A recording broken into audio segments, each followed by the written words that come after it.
To the Bishop and First Lady and the new Psalmist family,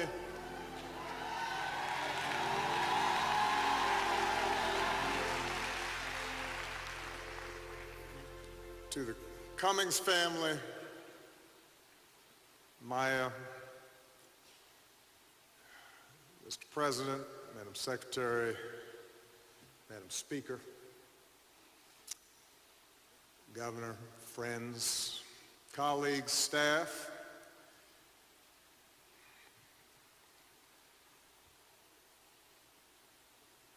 the seeds on good soil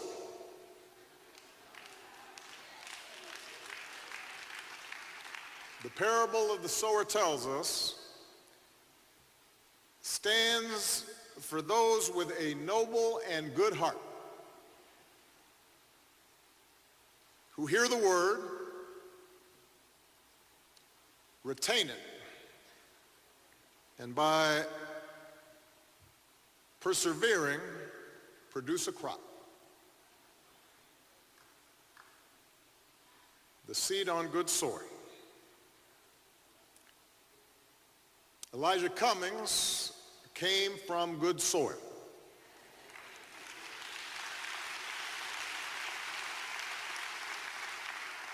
And in this sturdy frame, goodness took root.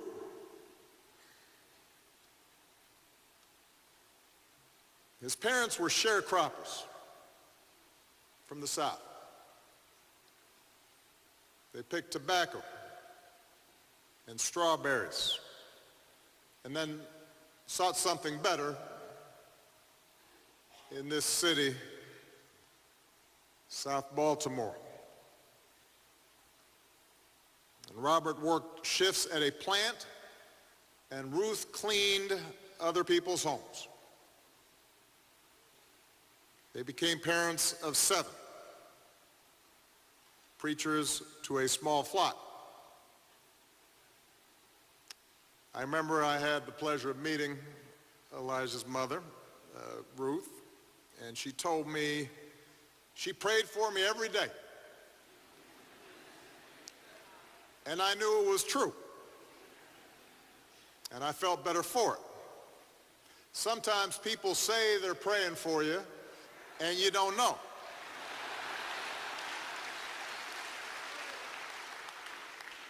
They might be praying about you,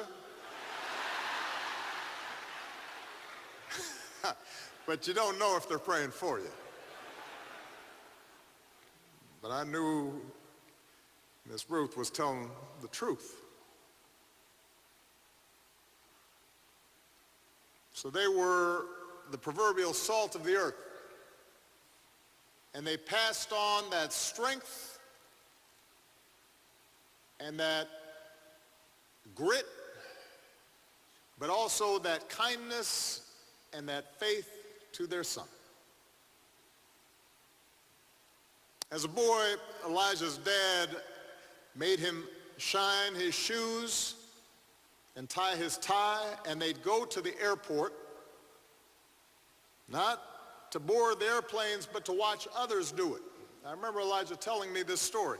Robert would say, I have not flied, I may not fly, but you will fly one day.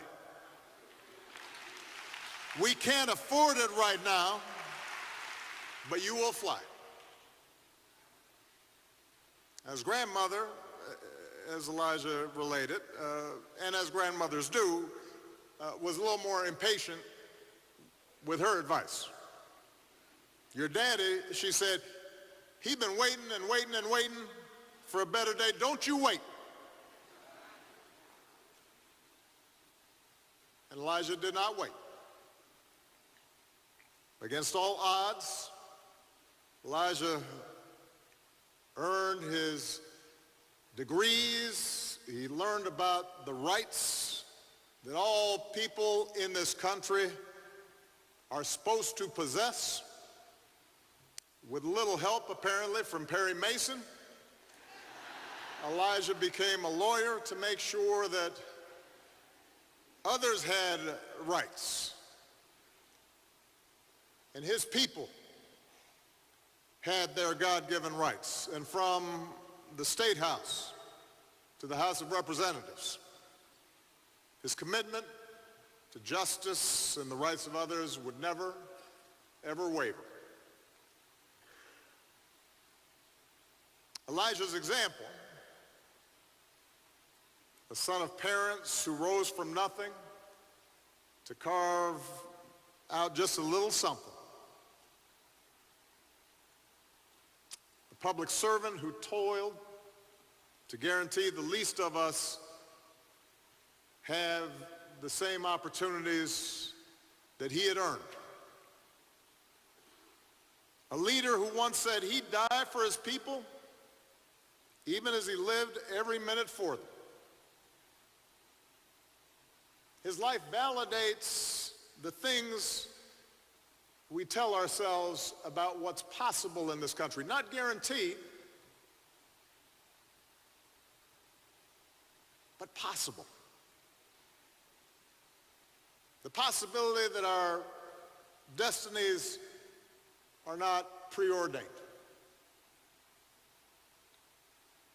but rather through our works and our dedication and our willingness to open our hearts to God's message of love for all people, we can live a purposeful life, that we can reap a bountiful harvest, that we are neither sentenced to wither among the rocks nor assured of bounty, but we have the capacity, the chance, as individuals and as a nation, to root ourselves in good soil. Elijah understood that. That's why he fought for justice. That's why he embraced this beloved community of Baltimore. That's why he went on to fight for the rights and opportunities of forgotten people all across America, not just in his district.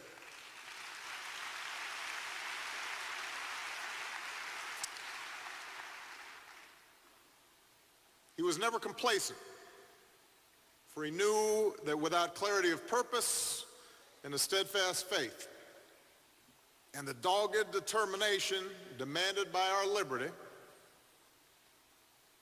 the promise of this nation can wither.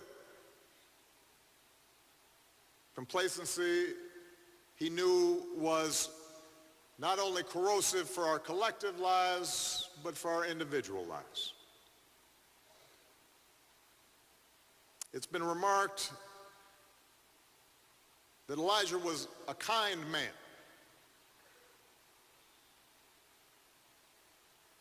I tell my daughters, and I have to say, listening to Elijah's daughters speak, that got me choked up. I'm sure those of you who have sons feel the same way, but there's something about daughters and their father.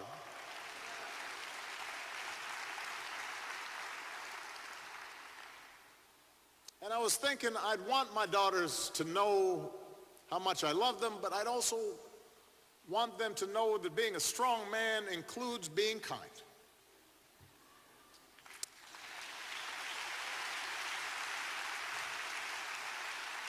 That there's nothing weak about kindness and compassion. There's nothing weak about looking out for others. There's nothing weak about being honorable. You're not a sucker to have integrity and to treat others with respect.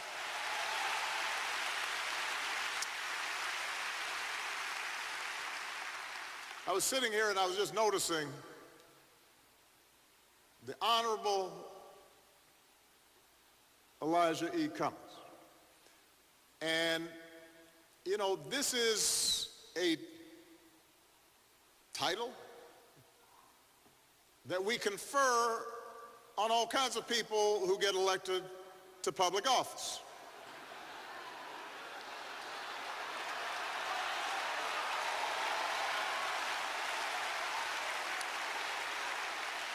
We're supposed to introduce them as honorable.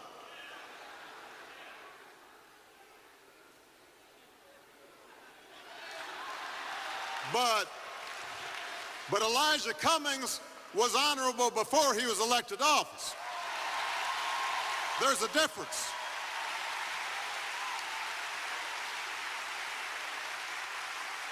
There's a difference if you were honorable and treated others honorably outside the limelight, on the side of a road, in a quiet moment, counseling somebody you work with. Letting your daughters know you love them.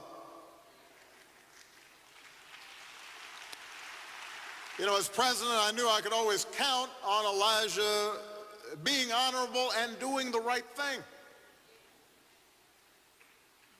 And people have talked about his voice. There is something about his voice. It just made you feel better. You know, there's some people, they have that deep baritone, a prophetic voice. And when it was good times and we achieved victories together, that voice and that laugh was a gift. But you needed it more during the tough times, when the path ahead looked crooked, when obstacles abounded, when I entertained doubts, or I saw those who were in the fight start to waver. That's when Elijah's voice mattered most. And more than once during my presidency, when the economy still looked like it might plunge into depression, when the health care bill was pronounced dead in Congress, I would watch Elijah rally his colleagues. The cost of doing nothing isn't nothing, he would say. And folks would remember why they entered into public service. Our children are the living messengers we send to a future we will never see, he would say. And he would remind all of us that our time is too short not to fight for what's good and what is true and what is best in America.